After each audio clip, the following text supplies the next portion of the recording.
Made a video from this very same article here, but today we'll dive into some observations, 12 to be exact, that I noticed while reading this. What's up, it's your boy Cintron coming back at you with another analysis video, and I kid you not, that's my real name.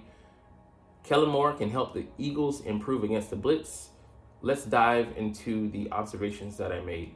So first up here, one complaint about this offense is that there have been no quick routes to alleviate pressure off of Jalen Hurts. So too often we were just leaving it up to the talent of the our skill guys, counting on them to beat the guy I line up against them or the scheme they were going up against, not giving them any help by way of a design or a play to beat pressure for, say, blitz beaters like side adjustments or hot routes. We didn't really include those in the offense. This also allows him and the offense to get into rhythm, dictate, and attack the defense, which in turn puts the pressure on them, forcing mistakes and the type of manipulation you want, giving you looks that are exploitable. So establishing rhythm, dictating, and attacking the defense, something that the Cowboys offense does a lot of.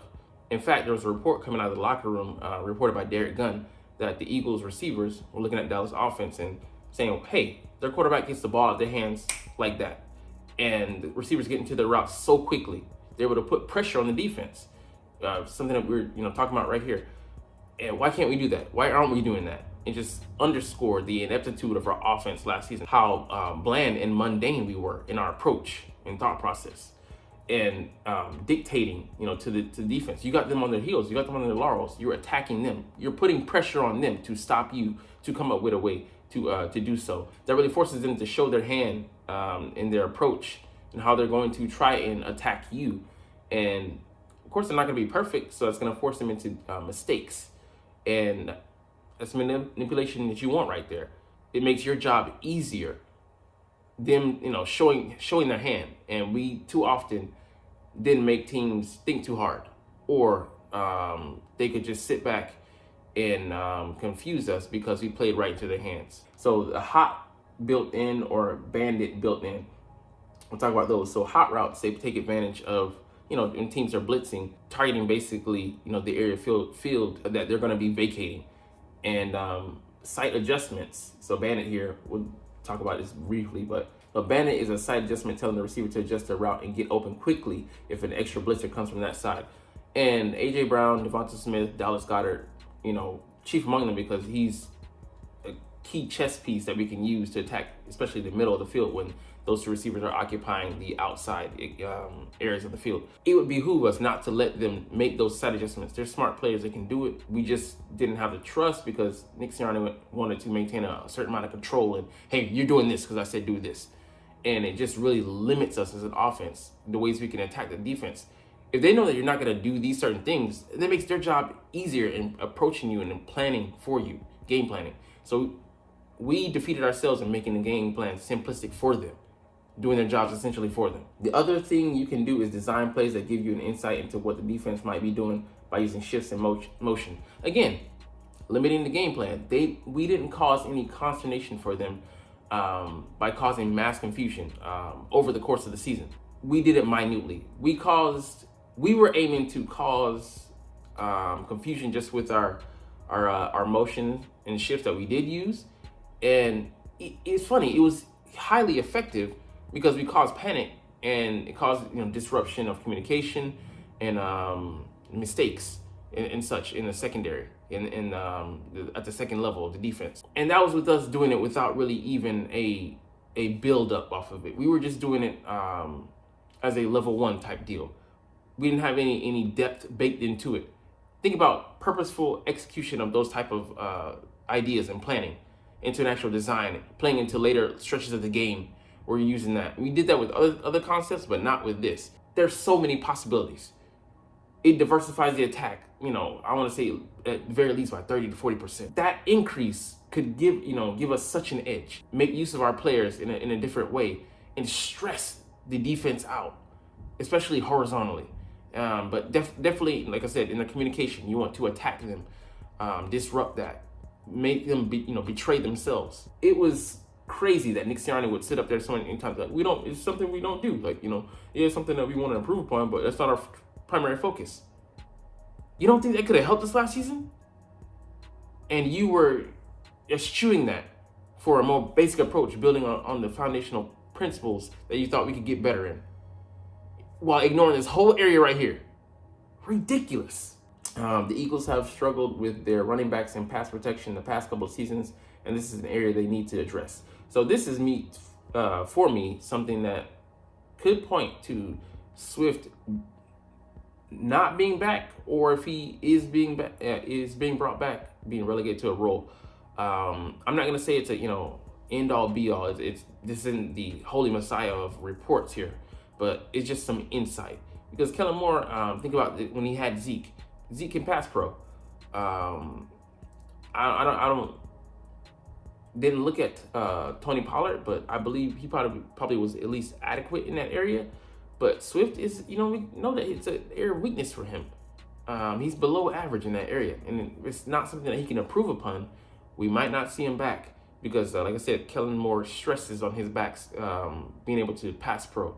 We saw it, from Austin Eckler and the Chargers offense this past season, and it's something vital that we need to have a truly a 3-down back, and he is one. But when the ball's coming his way, when it's not, and we need you to hold up, we're gonna need more. We're gonna need better from our backs, especially in 2024.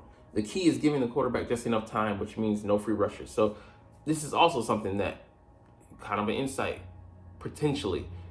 Could we go away from the RPO offense more so than we did this past season, or kind of around the same numbers? Because a lot of those plays leave a free rusher opening, up Jalen Hurts to potential, hits. On the one hand, I mean, it's something that, we can execute in another tool in our tool belt. But that being said, Kellen Moore doesn't have to rely on it. So will he shy away from it?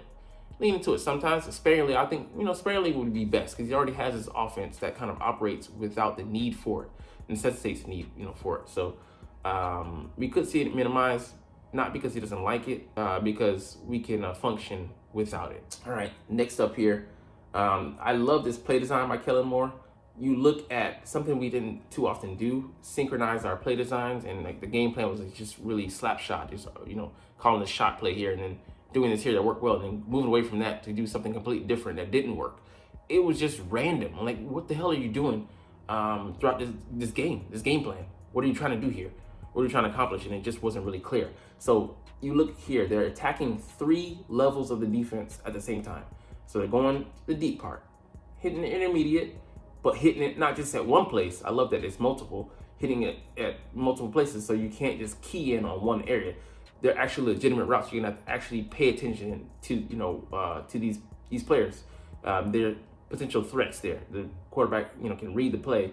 He might have an area that he wants to go to initially. There are things baked in there where they're kind of honorary options, but the defense does have to honor that. So it could be open up if they overplay their hand, or miscues, mistakes are made. But let's just get back to the original thought process here.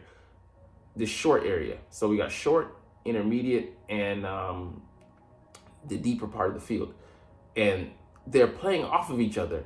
So it's a smash concept. The dig with the in-breaking route that's going to target the opposite side of the field. If they bite too hard on this, single high. So you're putting the defenders into a bind. Where do I go here? So he has to patrol this area of the field here, but where does he commit? Because there's 2 people potentially coming into this area. He doesn't know that, for sure, 100% that this is going to be a dig.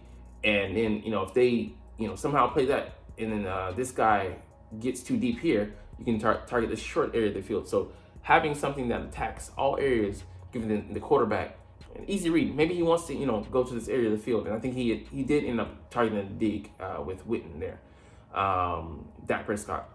But something for everybody, per se. So, I mean, it's just excellent, basic, this isn't anything super complicated, but, so those fundamentals. And, there's so many looks you can play off of this. It could, audible into a run play if they start dropping deeper in the coverage. So many options available for you here just from one simple play. All right, and here, I missed this the last time, but Kellen Moore has offensive linemen lining up in trips. And Jordan Mailata, he's an athletic beast. And I think he's eligible here because there has to be 1, 2, 3, 4. There's 5 people on the line of scrimmage. He has a rugby background. Think about him in space.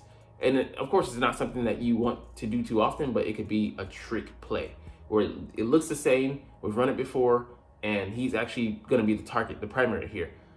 I know, wacky, but these are the type of things that we haven't seen over the past a couple seasons. I haven't seen a hugely original trick play since the Foles, Philly special. All right, here, let's see. This works so much better than the Cowboys because they could use the run game to get a defense to be aggressive against them. Please go and read the first article I've written on more because I go into a lot of detail on why the key part of this offense is the run game. And, people were so afraid when Kellen got signed. They were like, oh, well, we're going to turn into just, we're already a passing team. So let's just eschew that thought process. But the run game is vital because if we get defenses, if we have a proper run game, which you try to do, initially with the Chargers, but, the injuries kind of made that plan have to fall to the wayside. But if we have a, legit run game, they get over aggressive, play action. It makes our receivers' jobs easier, takes the coverage, the looks, makes it easier for them. But yeah, the run game is crucial. So he actually wants to have a run game. Think about, his offenses 2019 to 2022. Zeke was a big part of those offenses, and yeah, he kind of wore down. But you have a runner of that caliber, man, makes it that offense go. And it took pressure off the quarterback. Run game, you can be balanced. You can be multiple. Next up here, the Eagles would use isolation routes on the outside to throw go routes to take advantage of one-on-one matchups. The Cowboys and Chargers use more concepts such as Mills post cross or double post cross, like below, try and get players open.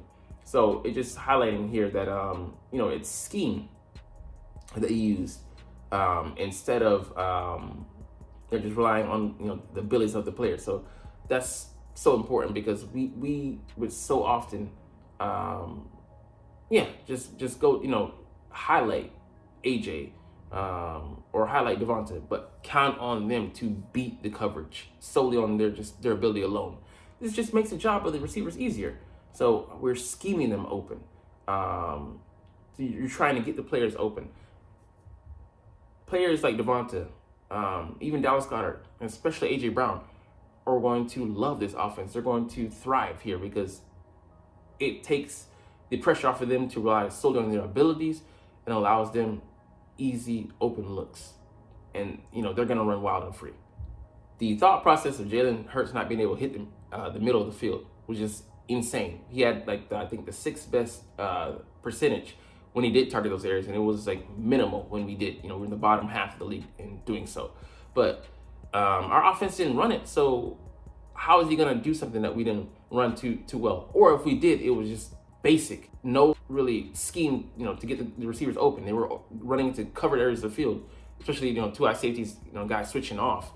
There was really no threat for the defense to back off. So it was a fool's errand throwing into coverage like that. But here, those routes are going to be run where they're playing off each other, similar to what I showed in picture 7, where they are targeting multiple areas of the field and making the defenders have to choose. So they're going to be wrong, but how are they going to be wrong? And where they're wrong, the quarterback can go. So it just really makes things easier, a lot easier than we did this past season. These double post concepts are really good against the amount of split safety coverages we are seeing currently. So this was something that they played into this year. They weren't going to let Jalen Hurts have the single high safety looks that he enjoyed in 2022.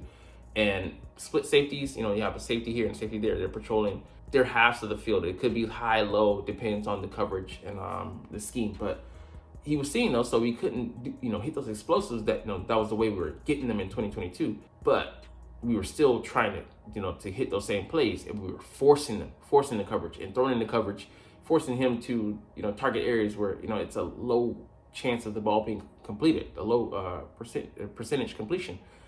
And it's going to lead to more picks. He threw 15, and I put 9 of them, I think, weren't on him. There were 5 on him.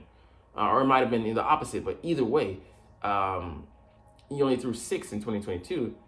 they were high percentage, but they had a high percentage of succeeding because those were solo one-on-one looks that we were schemed to to go that route. But it was one-on-one, and those guys won a lot of one-on-one balls. But it actually was disguised this past season where you thought it was one-on-one. It was a disadvantageous throw for the quarterback. So here I have to create explosive plays. So like I said, the mantra, instead of manufacturing explosive plays, we were just saying, hey, we're going to make an explosive play. There's a difference. Forcing versus letting it naturally occur. So the way the routes are designed, you're putting a defender in the bind. And now that the defender is trailing, AJ is able to, run away from the coverage. Devontae is able to high point the ball, running away. And it has us, 60, 70, 80%, of being completed because you have drawn attention. They've overplayed their hand. They made a mistake communicating. They busted the coverage. And that's what you're aiming for. You're aiming for breakdowns in the defense. You're not aiming for, my guy has to make a spectacular play here to complete his pass. There's a difference. And that's all that we have for this video today. I'm going to enjoy looking more into Kellen Moore's offense and the other articles that come out, but this is some things that I gleaned. Maybe they're not high level for you, or you already knew this, but hey, it's most likely that you're not even watching though, but it's all good because I love making these videos and I love talking about the Eagles. So we're gonna chunk the deuces, but as always, it's fly Eagles fly, and let's motherfucking go. Like, comment, share, subscribe if you want. Thanks for watching. Check me out at Cintron Anime, Cintron Life, or Cintron Laughs, or other social media.